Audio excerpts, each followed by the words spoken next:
குரு வணக்கங்கள். வாழ்க வளமுடன். அக்ஷரா அண்ணாமலை நேயர்களுக்கு வணக்கங்கள். நான் உங்க டிஎன்ஏ பிரசன்னம் மற்றும் பாரம்பரிய ஜோதிடர் சுப்ரஜா சுரேஷ். இன்னைக்கு ஒரு முக்கியமான மாத பலன்கள். ஏன்னா சூரியன் மாசி மாதத்திலிருந்து பயிற்சி பெறுகிறனால இந்த மாதம் உங்களுக்கு மாசி மாத பலன்களை பற்றி சொல்ல வந்திருக்கு. இது ஒரு ஸ்பெஷலான மாதம். இது ஒவ்வொரு ராசிகளுக்கு எப்படி பயிற்சி ஆகி அது என்னென்ன மாதிரியான ஆதிபத்தியங்கள் ஒவ்வொரு விஷயத்துலையும் நடக்க போகுது அப்படிங்கிறத நான் சொல்ல போறேன். அதுக்கு முன்னாடி இந்த மாசி மாதத்துல முக்கியமான தருணங்கள் என்ன அப்படின்னா, வருகிற பிப்ரவரி 15ஆம் தேதி உங்களுக்கு மகா சிவராத்திரி நடக்க போகுது. ஸோ கண்டிப்பாக சிவனோட பக்தர்களுக்கு ஒரு உகந்த நாள் அப்படின்னு சொல்லலாம். ஏன்னா மகா சிவராத்திரி அப்போ ஒவ்வொரு வருடமும் இதை ஒரு பிரம்மாண்டமாக செலிப்ரேட் பண்ணுவாங்க. இந்த காலகட்டத்தில் நம்மளுடைய ஆசைகள் என்ன அப்படிங்கிறத நீங்கள் அந்த மாலை 6 மணிலிருந்து அதிகாலை 6 மணி வரைக்கும் நடக்கக்கூடிய அந்த சிவராத்திரிங்கிற அந்த ஒரு விஷயத்துல நீங்க ஆசைப்பட்டு நீங்க சிவனிடம் நீங்க கேட்கும் போது எல்லா பிராப்தமும் நடக்கும். அடுத்ததா மார்ச் 3ஆம் தேதி உங்களுக்கு சந்திர கிரகணம் நடக்க போகுது. ஸோ இந்த சந்திர கிரகணம் பார்த்தீங்க அப்படின்னா மாலை நேரத்திலேருந்து ஸ்டார்ட் ஆக போகுது. இந்த காலகட்டத்தில் உணவுகள் சம்பந்தப்பட்ட விஷயங்கள் யாருக்காவது பாதிப்புகள் ஏற்படுது அப்படின்னா சுயஜாதகத்தை பார்த்து நீங்க தெரிந்து கொள்வது ரொம்ப நல்லது. அடுத்ததா மார்ச் 6ஆம் தேதி சனி பயிற்சி நடக்க போகுது. ஸோ இந்த மாதிரியான முக்கியமான தருணங்கள் எல்லாமே இந்த மாசி மாதத்துல நடக்க போகுது. ஒவ்வொரு விஷயங்களும் நம்ம பார்க்கும்போது என்னென்ன மாதிரியான ஒரு விஷயங்கள் ராகு கொடுப்பாருன்னு பார்க்கலாம். ஏன்னா காலபுருஷ தத்துவத்தின்படி 11ஆம் வீட்டுல ராகு இருக்கிறார். ஸோ இவர் தான் முக்கியமான ஒரு ஹீரோ அப்படின்னு சொல்லலாம். ஏன்னா எல்லா கிரகங்களும் சூரியனா இருக்கட்டும், சந்திரன் அப்பப்போ 2 நாட்களுக்கு ஒருக்கா மாறிக்கிட்டே வருவார். பட் இப்போ கும்பத்தை நோக்கி கொண்டிருக்கிறார் அப்படின்னு தான் சொல்ல முடியும் சந்திரன். அடுத்ததா சுக்கிரனா இருக்கட்டும், புதனா இருக்கட்டும், குருவா இருக்கட்டும். குரு ஆல்ரெடி பார்வை செலுத்துகிறார். அப்போ கேதுவும் பார்வை செலுத்துகிறார். சமசப்தம பார்வை கேதுக்கு இருக்கு. இதெல்லாமே கிரகங்கள் ஒருங்கிணைத்து 11ஆம் இடத்திலிருந்து இந்த மாசி மாதம் நமக்கு நடக்க போகுது.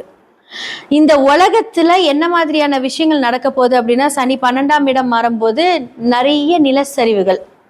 அப்போ உங்களுக்கு இந்த நிறைய பிரளயம், அரசியல் மாற்றங்கள், பெரிய பெரிய அரசியல் தலைவர்களுக்கு எல்லாமே ஒரு பெரிய பிரச்சனைக்குரிய ஒரு மாதம் இந்த மாசி மாதம் சொல்லலாம். ஏன்னா நம்ம ஃப்ளைட் கிராஷ் எல்லாம் ஆச்சு பார்த்தீங்களா? அப்போ சிம்மத்துல தான் சூரியன் இருந்து கேதுவும் சூரியனும் சேர்ந்து ராகுவை பார்க்கும்போது பெரிய ஃப்ளைட் கிராஷ் எல்லாம் நம்ம பார்த்தோம். பட் அதே சூரியன் இப்போ ராகுவோட இணையும் போது இந்த மாதிரியான இயற்கை சீற்றங்கள், அப்போ ட்ரெயின் ப்ராப்ளம், அதாவது என்னன்னா ட்ரெயின் கிராஷ், ரயில் விபத்துக்கள் நடக்கும். ஏன்னா ராகு அப்படிங்கிறது ரயிலை குறிக்கும்.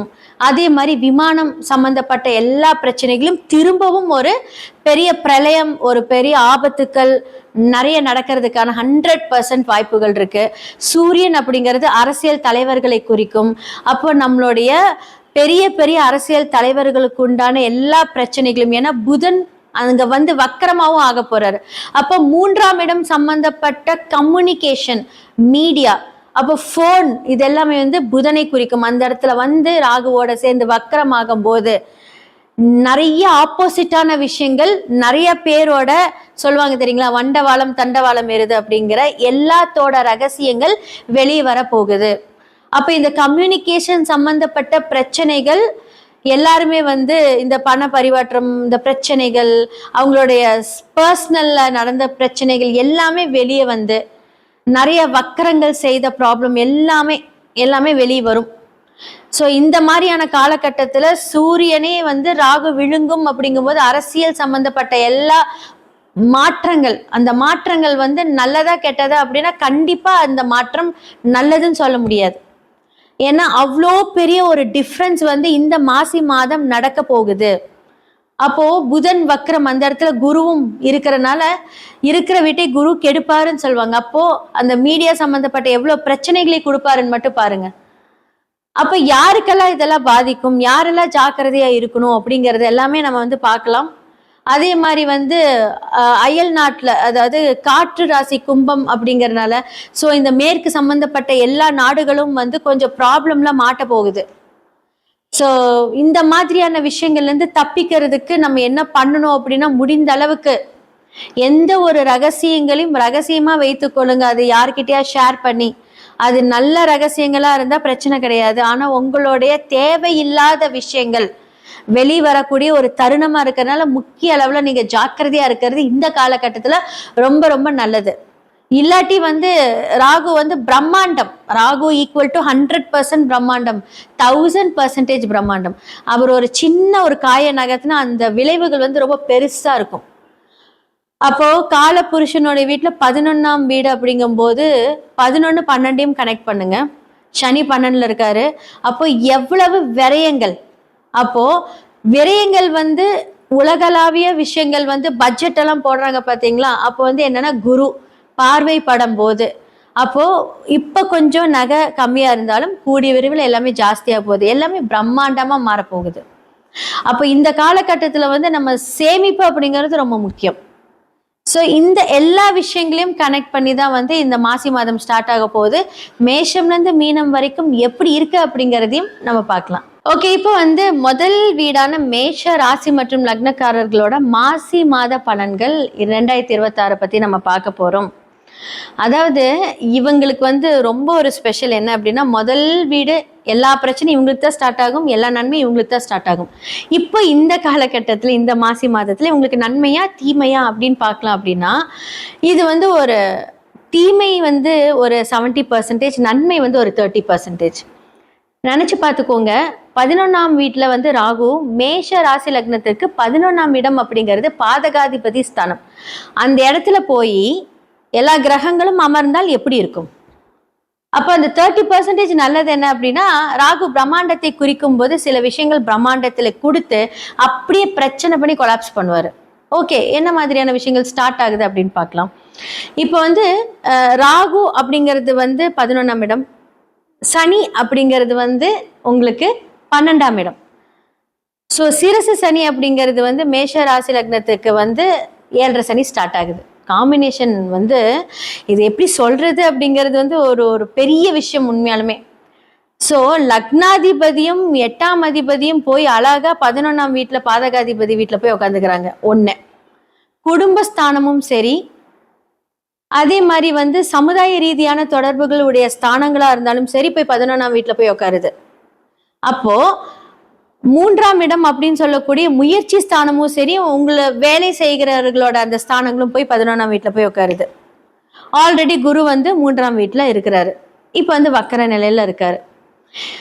இது எல்லாமே நீங்க நோட் பண்ணி பார்த்தீங்க அப்படின்னா, செவ்வாய், சுக்கிரன், புதன், இவங்க எல்லாருமே, சூரியன், இவங்க 4 கிரகங்களும் போய் அழகா 11ஆம் வீட்டுல ராகுவோட போய் உட்காந்துருக்கு. ஸோ 5 கிரகங்கள், குருவும் பார்வை. ஸோ சூரியன் வீட்டுல இருந்து கேதுவும் சூரியனை பார்க்கிறாரு. மாசி மாசத்துல இருந்து அந்த சூரியனும் என்ன பண்றாரு, கேதுவை அவருடைய வீட்டையே பார்க்கிறாரு. அப்போ இந்த மாதிரியான விஷயங்கள் இருக்கும்போது 5ஆம் இடம் அப்படிங்கிறது நம்மளுடைய மனசு ஸ்தானம். இது போய் அழகா ராகுவோட உட்காந்தா இந்த டைம்ல நமக்கு மன ரீதியான போராட்டங்கள் ரொம்ப ஜாஸ்தியா இருக்கும். இந்த மேஷ லக்னக்காரர்களுக்கு என்ன மாதிரியான நிறைய விஷயங்கள், நிறைய லக்ஸுரி தாட், நிறைய பிரம்மாண்டமான விஷயத்த செய்யலாம் அப்படின்னு கால் வைக்கிறதுக்கு எல்லா விஷயம். அது எப்படி சூரியன் ரொம்ப ஸ்ட்ராங்கா இருக்கும் இல்லையா? அப்ப இதெல்லாம் எப்படி இருக்கும்? அப்படியே ஆப்போசிட்டா நீங்க மாறுவீங்க. இவ்வளோ நாள் சும்மா இருந்துட்டு திடீர்னு இதை பண்ணலாம், அதை பண்ணலாம். ஸோ தொழிலில் இந்த ஸ்டெப் எடுக்கலாம், வேலையில் இந்த ஸ்டெப் எடுக்கலாம். நான் ஒன்று யோசிச்சிருக்கேன். ஏன்னா மனசு தானே, மனசு யோசிச்சு வச்சிருக்கோம். ஓகே, நம்ம மனசுக்கு தகுந்த மாதிரி இதை பண்ணலாம் அப்படின்னு எல்லா விஷயத்தையும் உங்களை தூண்டிக்கிட்டே இருக்கும் நம்மளுடைய இந்த ராகு. அப்போ நீங்கள் என்ன பண்ணணும் அப்படின்னா, இந்த டைமில் இந்த விஷயமெல்லாம் நீங்கள் நான் சொல்கிறது சரி, நிறைய பேர் சொல்கிறதையும் நீங்கள் கேட்டுட்டு கொஞ்சம் நிதானித்து நல்ல முறையில் உங்களுடைய விஷயங்களை நீங்கள் கொண்டுட்டு போனீங்க அப்படின்னா, ராகு அந்த இடத்துல உங்களை ஆட்டி படைக்காம கொஞ்சம் சமத்தா உங்களை கொண்டுட்டு போவார். ஏன்னா சூரியனும் ஒரு ஆக்ரோஷம், ராகு சேர்ந்தா பிரம்மாண்டமான ஆக்ரோஷம். ஓகே, இதெல்லாம் நம்ம சொல்லவே முடியாது. ஓகே, எங்களுக்கு நல்லதே நடக்காதா? ஏன்னா பாதகாதிபதியில போய் எல்லாரும், ஸோ பாதகாதி வீடை விட பாதகாதிபதி வரக்கூடிய கிரகங்கள் ரொம்ப டபுள் ட்ரிபிளா வேலை செய்யும் சொல்லுவாங்க. அதை குரு பார்க்கும்போது ஒரு நல்ல விஷயம். வக்ர நிவர்த்தி ஆகிறதுக்கு முன்னாடி பின், வக்ர நிவர்த்தி ஆகிறதுக்கு பின்பு குரு பார்வை என்ன மாதிரியான தாக்கங்கள் கொடுக்கும் அப்படின்னா, ஸோ நீசமான குரு பார்வை, வக்ரமான குரு பார்வை நல்லது செய்யுமான்னு கேட்டா இல்லை. ஸோ வக்ர நிவர்த்தி ஆனதுக்கு அப்புறம் அந்த இடம் புனிதப்படும். ஆனாலும் குரு நல்லவர் இல்லையா, ஓரளவுக்கு வந்து கட்டுப்படுத்துவார் எல்லா கிரகங்களையும் அங்கிருந்து.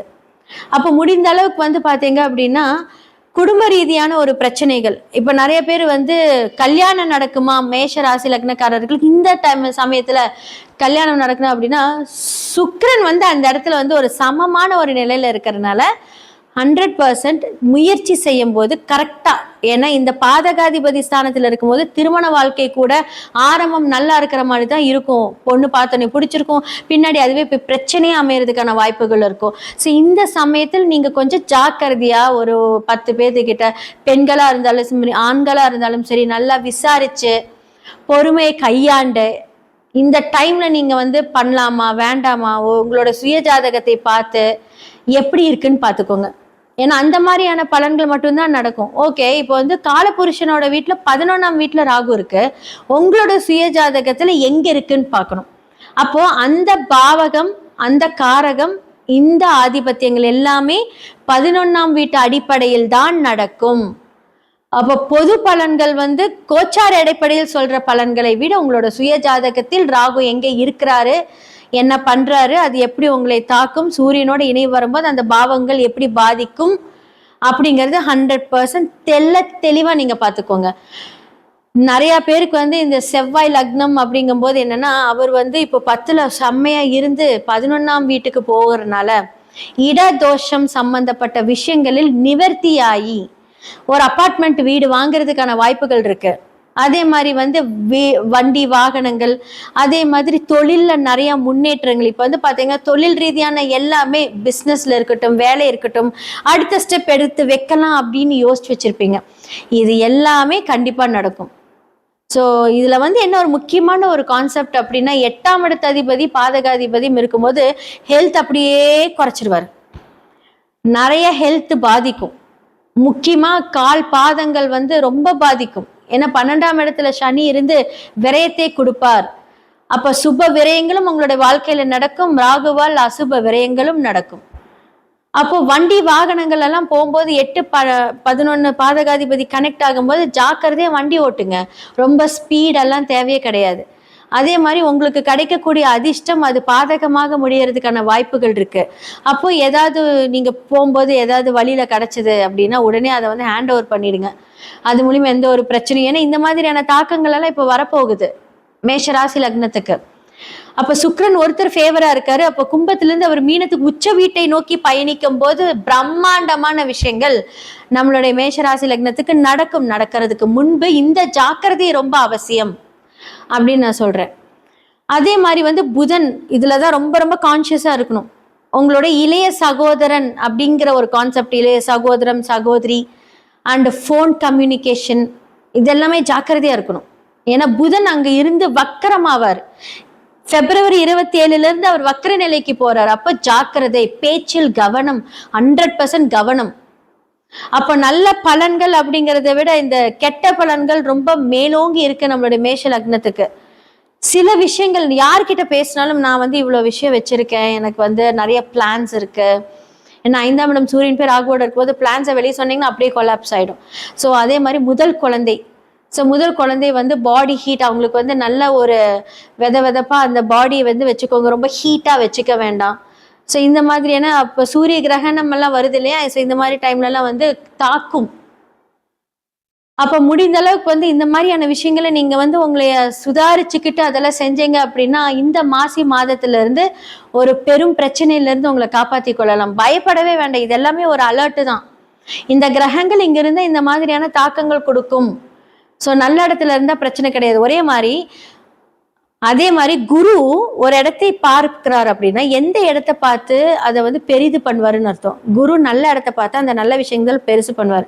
ஆனா மேஷ லக்னத்துக்கு குரு பாதகாதிபதியும் அந்த இருக்க கிரகத்தையும் பார்க்கிறார். அப்ப எப்படி பெருசு பண்ணுவார் அந்த விஷயத்த? அப்போ நிறைய தீக்காயங்கள் படக்கூடியதுக்கான வாய்ப்பு இருக்கு. ஹீட்டுனால வந்து உடல்ல வந்து பிரச்சனைகள் வரக்கூடிய வாய்ப்புகள் இருக்கு. நல்ல தண்ணி குடிங்க, உங்களுடைய உடம்ப சமநிலையில வச்சுக்கோங்க. நிறைய காரங்கள் அவாய்ட் பண்ணுங்க. ஏன்னா வந்து சில பேர்த்துக்கு பைல்ஸ் ப்ராப்ளம், ஏன்னா 8ஆம் இடம் பாதகம் அப்படின்னு தொடர்பு இருக்கும்போது பைல்ஸ் ப்ராப்ளம் வர்றதுக்கான வாய்ப்புகள் இருக்கு. முடிந்த அளவுக்கு காரமா சாப்பிட்றத தவிர்த்துக்கோங்க. அதே மாதிரி வார்த்தைகள் கவனம், கோவத்தை அடியோட நிப்பாட்டிருங்க. ஸோ இந்த மாதிரியான விஷயங்களை நீங்கள் வந்து கொஞ்சம் ஃபாலோ பண்ணிக்கோங்க. ஆஞ்சநேயர் வழிபாடு உங்களுக்கு ரொம்ப ரொம்ப சிறந்த நன்மையை தரும். ஏன்னா சனிக்கிழமை தோறும் ஆஞ்சநேயர் போய் வழிபாடு செஞ்சு வெத்தலை மாலையெல்லாம் போட்டு தீபங்கள் ஏற்றி முடிஞ்ச அளவுக்கு அன்னதானங்கள், ஒரு சின்ன சுண்டலோ இல்லை வந்து வயதானவர்களுக்கு, ஏன்னா வந்து சனியோட தாக்கம் இருக்கிறதுனால வயதானவர்களுக்கு முடிந்த அளவுக்கு சாப்பாடு, உணவு தானம், ஆடை தானம், போர்வை தானம், செருப்பு இதெல்லாம் கொடுத்துட்டு வாங்க. உங்களோட 7.5 சனி பாடுகளிலிருந்து நிறைய நிரந்தரமான ஒரு விடிவு காலம் வரும். நிறைய ஐடியாஸ் மூலிமா உங்களை காப்பாற்றுவார் கடவுள். பாதகாதிபதியிலிருந்து ஒரு மாற்றங்கள் வரும். ஸோ இந்த டைமில் தொழில் முன்னேற்றம், பண வரவு எல்லாமே வரும் மேஷத்துக்கு. ஆனால் இதெல்லாமே பாதகமாகாமல் ஒரு சமநிலையில் இருந்து பார்த்துக்கோங்க. இந்த 40லேருந்து 60 வயசுக்குள்ள இருக்கிறவங்களுக்கு ஒரு கெத்தே வந்துடும் சீரியஸாகவே. ஏன்னா வந்து ராகு வந்து அந்த மிதப்பை கொடுப்பாரு சூரியனோட சேரும் போது. அதெல்லாம் தேவையில்லாதது. முடிந்த அளவுக்கு கொஞ்சம் தன்னடக்கத்தோடு இது பண்ணீங்க அப்படின்னா எல்லா விஷயமும் உங்களுக்கு ஃபேவராக வரும். தான் தான் அப்படின்னு மீசை முறுக்கிட்டு போகும்போது எல்லா பிரச்சனையும் உங்களுக்கு முன்னாடி வந்து நிற்கும். இதை எப்படி எடுத்துக்கணும் அப்படிங்கிறது நீங்கள் எடுத்து பாருங்க. ஆஞ்சநேயர் வழிபாடு பண்ணுங்க. இந்த மாசி மாதத்திலேருந்து கண்டிப்பாக ஒரு நல்ல முன்னேற்றம் உங்களுடைய வாழ்க்கையில் நடக்கும்.